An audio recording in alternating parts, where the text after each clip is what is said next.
এরপর 39-এর যে অঙ্কটা রয়েছে, আচ্ছা অঙ্কটাতে যেগুলো দেওয়া আছে ডাটা, সেই ডাটাগুলো আগে লিখে নিচ্ছি। দেখো এখানে বলে দেওয়া আছে গ্যালভানোমিটারের রোধ আর, অর্থাৎ জি সমান আর, এটা দেওয়া রয়েছে। আর দেওয়া রয়েছে যে বর্তনীর যে মূল প্রবাহ মাত্রা আই, এই আই আর গ্যালভানোমিটারের যে সর্বোচ্চ প্রবাহ মাত্রা আইজি, এদের যে সম্পর্কটা দেওয়া আছে আই সমান কে ইন্টু আইজি। তাহলে শান্টের মান কি হবে? আচ্ছা এক্ষেত্রে আমরা যদি শান্টের যে সূত্র রয়েছে ডাইরেক্ট, যে শান্টের মান এস সমান জি বাই এন মাইনাস ওয়ান বসিয়ে দিই, তাহলে কিন্তু অঙ্কটা ডাইরেক্ট করতে পারবে। আচ্ছা এক্ষেত্রে এন মানে আই বাই আইজি, অর্থাৎ আই মানে কে ইন্টু আইজি বাই আইজি সমান কে, অর্থাৎ এন এর মান কে। তাহলে যদি ডাইরেক্ট সূত্রের সাহায্যে করতে চাও এভাবে করতে পারো, যদি অঙ্কটা একটু অন্যরকম ভাবে করতে চাও তাহলে দেখো আইজি ইন্টু জি মানে কি, গ্যালভানোমিটারের দুপ্রান্তের বিভব পাবে। আবার আইএস ইন্টু এস, এটা কি না, শান্টের দুপ্রান্তের বিভব পাবে। একটু লক্ষ্য করো যে গ্যালভানোমিটার আর শান্ট এরা তো পরস্পরের সাথে সমান্তরালে রয়েছে, তাহলে এদের বিভব প্রভেদ সমান হবে। তাহলে দুটো সমান করে দিলাম। আবার আই সমান আইজি প্লাস আইএস, তাহলে এখান থেকে তুমি আইএস এর মানটা বের করে নাও। আইএস সমান আই মাইনাস আইজি,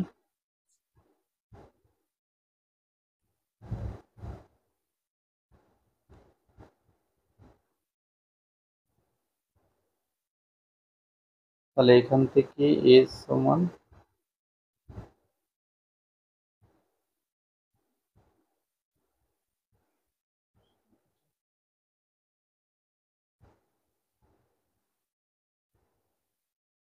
তো এখানে দেখো এখানে যদি যে সম্পর্কটা দেওয়া রয়েছে যে আই জি এর মান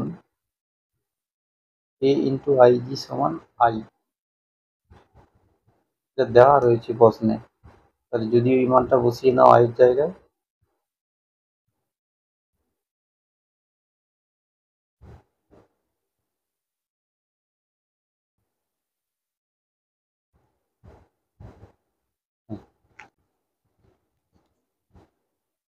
আচ্ছা এক্ষেত্রে দেখো যে ভি ওয়ান এবং ভি টু এদের দুপ্রান্তের যে মোট বিভব আর ভি থ্রি এর দুপ্রান্তের মোট বিভব একই হবে, কারণ এরা সমান্তরাল সমবায়ে রয়েছে। অর্থাৎ ভি ওয়ান আর ভি টু মিলিয়ে যা হবে সেটা ভি থ্রির সাথে সমান হবে। তো এক্ষেত্রে মোট ইএমএফটাকে তো আগে দেখে নিচ্ছি। দেখো 1.5 ভোল্ট এবং 1.5 ভোল্ট দুটো ব্যাটারি সমান্তরালে রয়েছে, তাহলে এক্ষেত্রে তুল্য তড়িৎচালক বল 1.5ই হবে কিন্তু। তাহলে মোট ইএমএফ 1.5 বাই মোট রোধ কত হচ্ছে,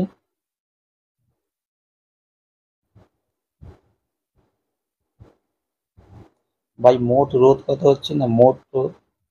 এক্ষেত্রে দেখো বহিস্থ রোধ যেটা 2 ওহম, তাহলে 2 প্লাস এই যে 2 ওহম এবং এই 2 ওহম, এই দুটো কিন্তু সমান্তরালে রয়েছে, তাহলে 2 আর 2 সমান্তরালে তুল্য রোধ হয় 1 ওহম, তাহলে 1 করে নিচ্ছি, অর্থাৎ 1.5/3 অ্যাম্পিয়ার। তাহলে এটার মান হচ্ছে 0.5 অ্যাম্পিয়ার। এক্ষেত্রে কিন্তু অপশানগুলো ভুল রয়েছে, একটা অপশান মিলছে না।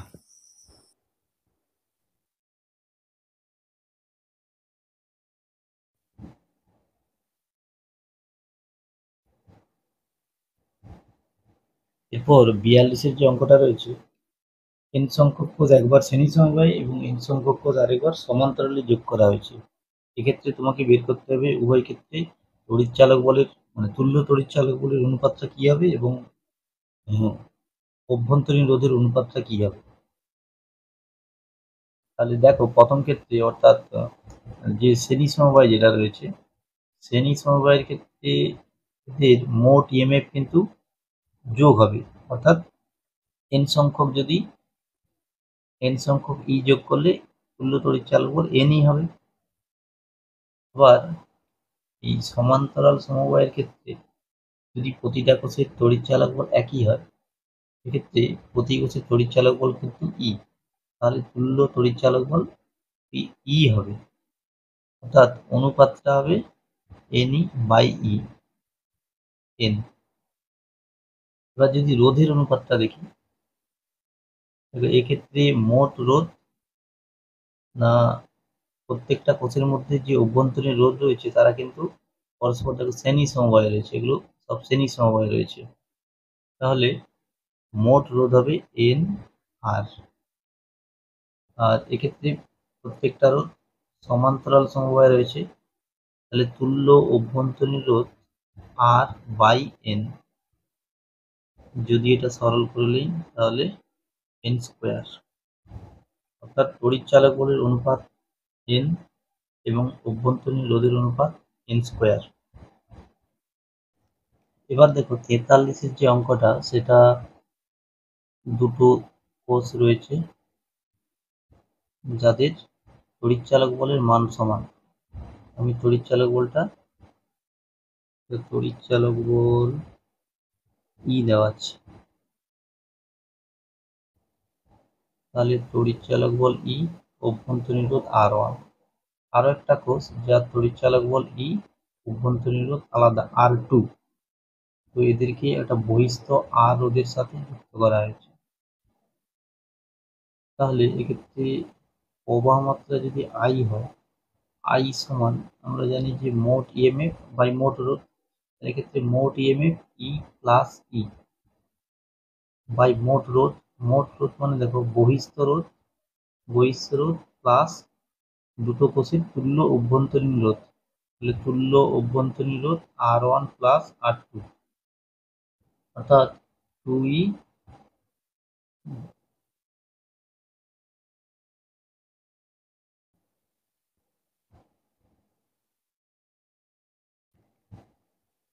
এটা। এবার এখানে বলে দেওয়া আছে যে প্রবাহ চলাকালীন প্রথম কোষের বিভব পার্থক্য শূন্য, তাহলে প্রথম কোষের বিভব পার্থক্য ভি সমান ই মাইনাস আই R1। তো বিভব পার্থক্য শূন্য, অর্থাৎ ভি এর মান শূন্য করে দাও, ই মাইনাস আই এর মানটা যদি বসিয়ে দাও এখানে, আচ্ছা আই R1 থাক, তো এখান থেকে আমি বলতে পারি আই R1 সমান ই। এবার আই এর যে মানটা বের করা আছে সেটা বসিয়ে দাও, 2E বাই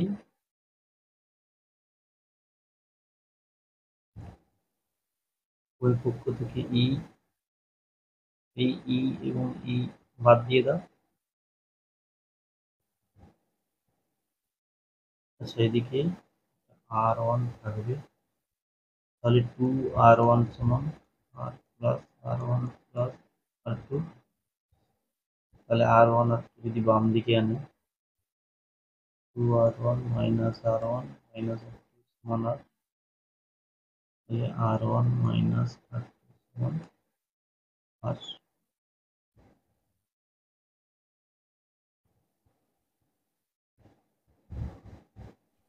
44-এর অঙ্কটাতে একটা তড়িৎ কোষ ভুল করে উল্টো দিকে লাগানো হয়ে গেছে, অর্থাৎ আমি ধরে নিচ্ছি এই তড়িৎ কোষটা উল্টো করে লাগানো আছে, এর এই তড়িৎ চালক বলটা তাহলে মাইনাসই ধরতে হবে আর রোধের মানটা প্লাস আর, তাহলে আই সমান মোট ইএমএফ বাই মোট রোধ। তাহলে মোট ইএমএফটা কত হচ্ছে দেখে নাও,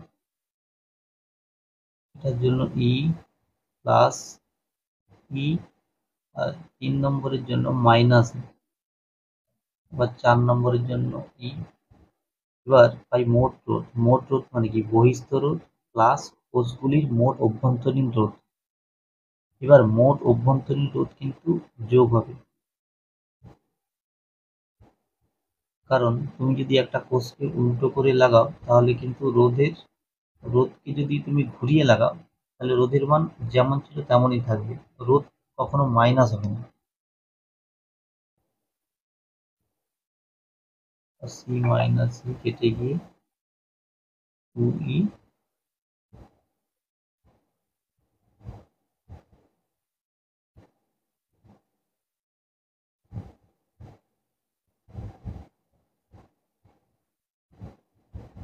এছাড়াও যদি তুমি ডাইরেক্ট সূত্রের সাহায্যে করতে চাও, আমরা জানি যে I সমান n minus 2m e by বহিঃস্থ রোধ প্লাস মোট অভ্যন্তরীণ রোধ। এটা এক্ষেত্রে n মানে মোট কোষের সংখ্যা আর m মানে কটা কোষ উল্টো করে লাগিয়েছে। তাহলে এটার মান পাবে n এর মান 4 আর m এর মান 1। তাহলে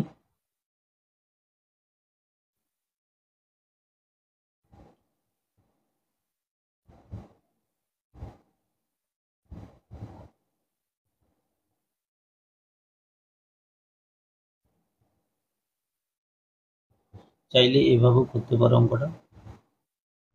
এরপর 45-এর যে অঙ্কটা রয়েছে বলছে দুটি কোষের সঙ্গে একটি অজানা রোধকে শ্রেণী সমবায়ে যোগ করা হয়েছে, আর সেক্ষেত্রে তার মধ্য দিয়ে প্রবাহ হয় 1 অ্যাম্পিয়ার।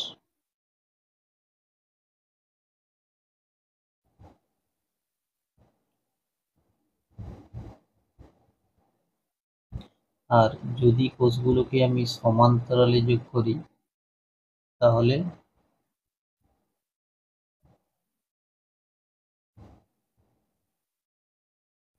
প্রবাহের মান হয় 0.8 অ্যাম্পিয়ার।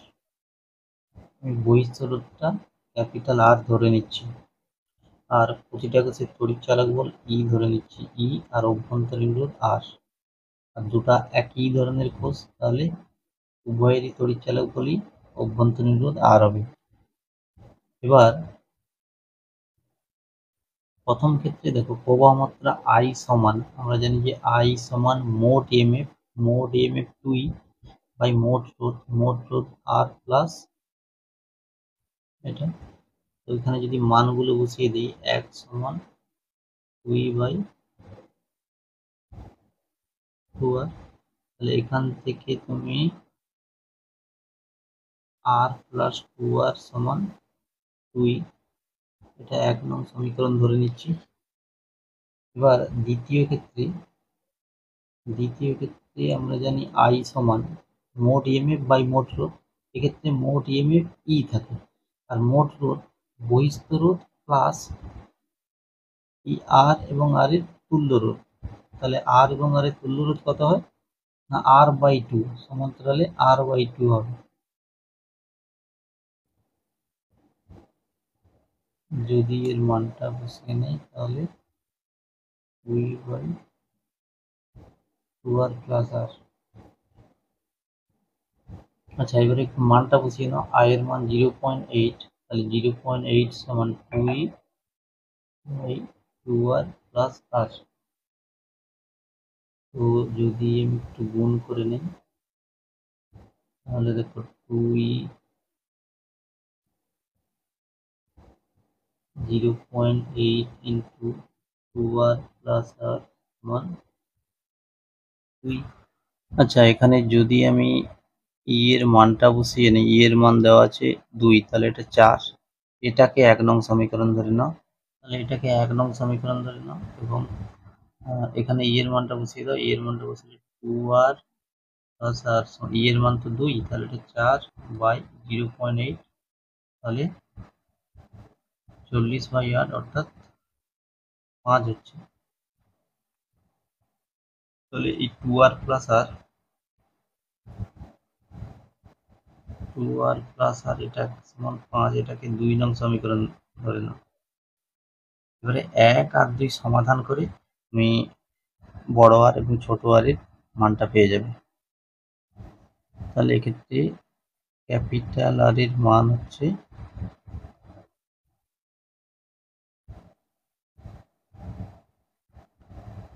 স্মল আর এর মান হবে দেখবে 1 ওহম এবং ক্যাপিটাল আর এর মান হবে 2। 46-এর অঙ্কটা আমি ছবিটা আগে থেকে এঁকেই রেখেছি।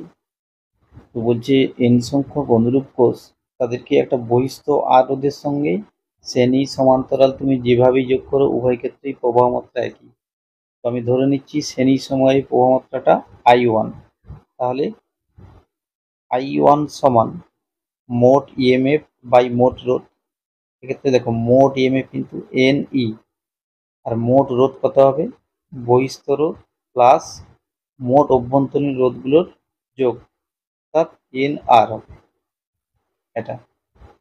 আবার সমান্তরালে প্রবাহমাত্রা কত হবে না, এক্ষেত্রে দেখো I সমান এটা I2 সমান মোট ইএমএফ বাই মোট রোধ।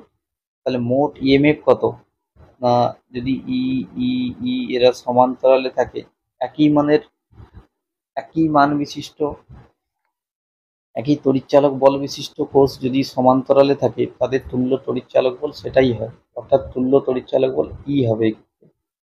ই বাই মোট রোধ মানে বহিস্থ রোধটা আর বহিস্থ রোধ প্লাস মোট অভ্যন্তরীণ রোধ।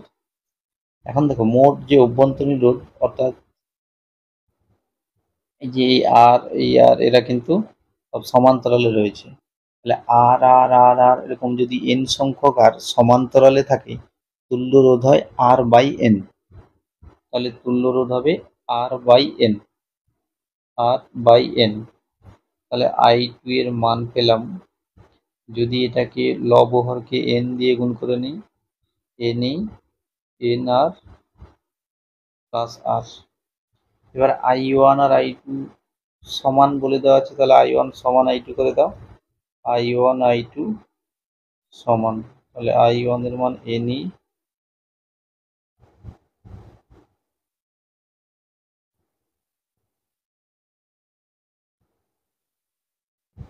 তাহলে NE উভয় পক্ষ থেকে বাদ দিয়ে দাও।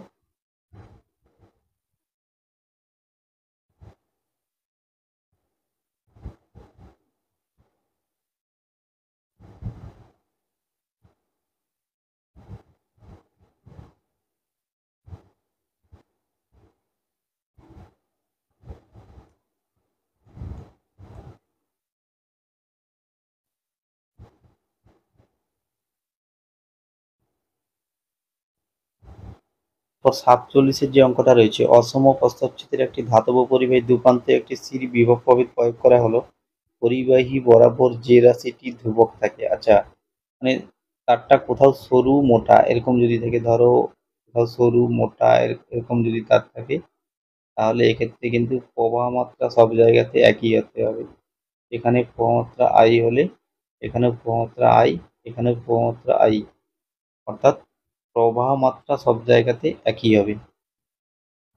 48-এর আমরা জানি যে বিচলন বেগ ভিডি সমান হয় I বাই NEA। তাহলে ভিডির সাথে এন এর ব্যস্ত সম্পর্ক।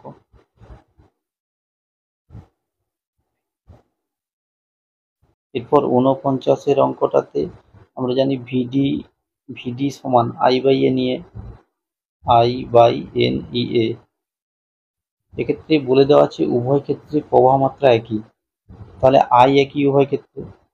আবার এন যেহেতু উপাদান একই তাহলে এন কিন্তু একই হবে, কারণ এন সমান একক আয়তনে কটা ইলেকট্রন রয়েছে। উপাদান আর উষ্ণতা একই থাকলে একক আয়তনে ইলেকট্রন সংখ্যা এন একই থাকে। আর ই এমনিতেই ধ্রুবক, ভিডি সমানুপাতিক 1/a। তাহলে এখান থেকে আমরা বলতে পারি দ্বিতীয় ক্ষেত্রে বিচলন বেগটা VD2 ধরলাম, প্রথম ক্ষেত্রে D1 ধরলাম, তাহলে এর সাথে এরিয়ার ব্যস্ত সম্পর্ক, তাহলে ওপরে A1 নিচে A2। আচ্ছা, প্রথম ক্ষেত্রে এরিয়ার মান 1 mm², অর্থাৎ 1, আর দ্বিতীয় ক্ষেত্রে এরিয়া 2 mm², অর্থাৎ এরিয়া 2। তাহলে এখান থেকে আমি পেয়ে যাব ভি ডি টু সমান V D one by two. তো আগে বেগ তো ভি ছিল, তাহলে ভি বাই টু।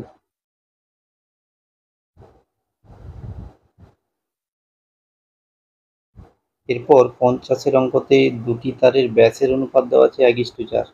আচ্ছা, ব্যাসের অনুপাত যা হয় ব্যাসার্ধের অনুপাত তাই হয়, তাহলে ব্যাসার্ধের অনুপাতটাও কিন্তু 1:4 হবে।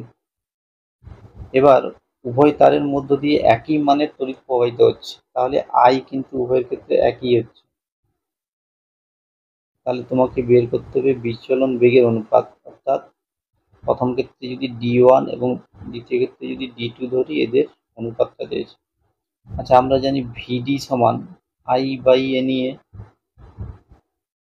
এবার আই যেহেতু একই তাহলে আই ধ্রুবক, আর দুটাই যেহেতু তামার তার তাহলে দুটার উপাদান একই মানে এ নাকি, আর ই তো এমনিতেই একই, তাহলে ভিডি সমানুপাতিক 1/a।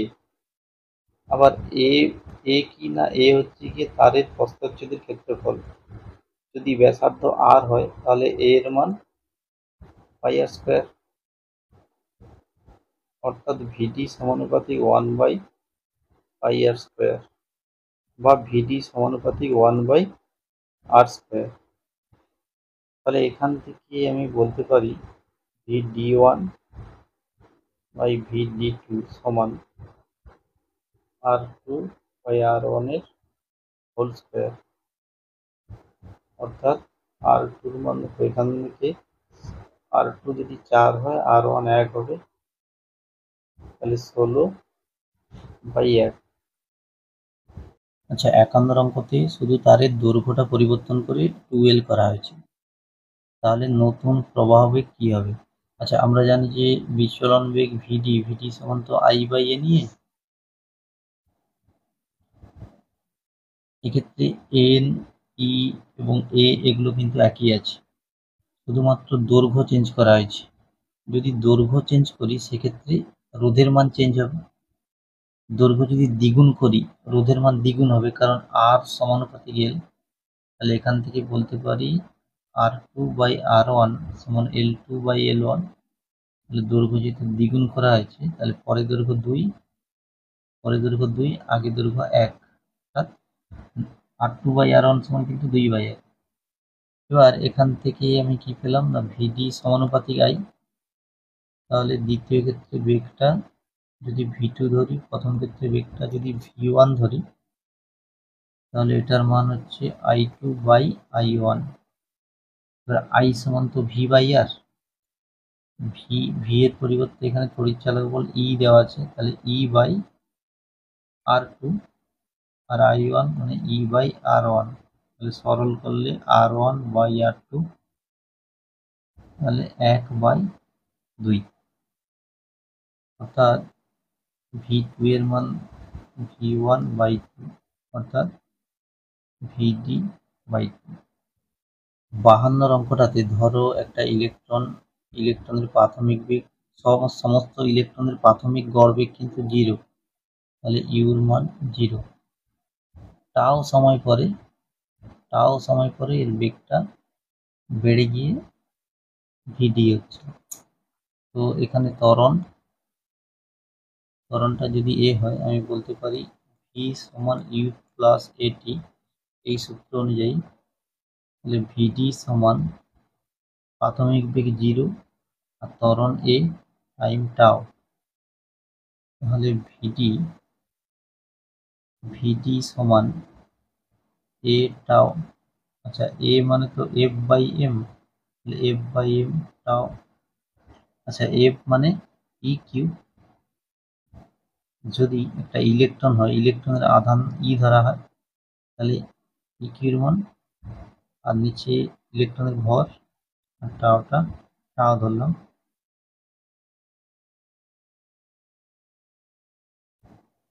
এবারে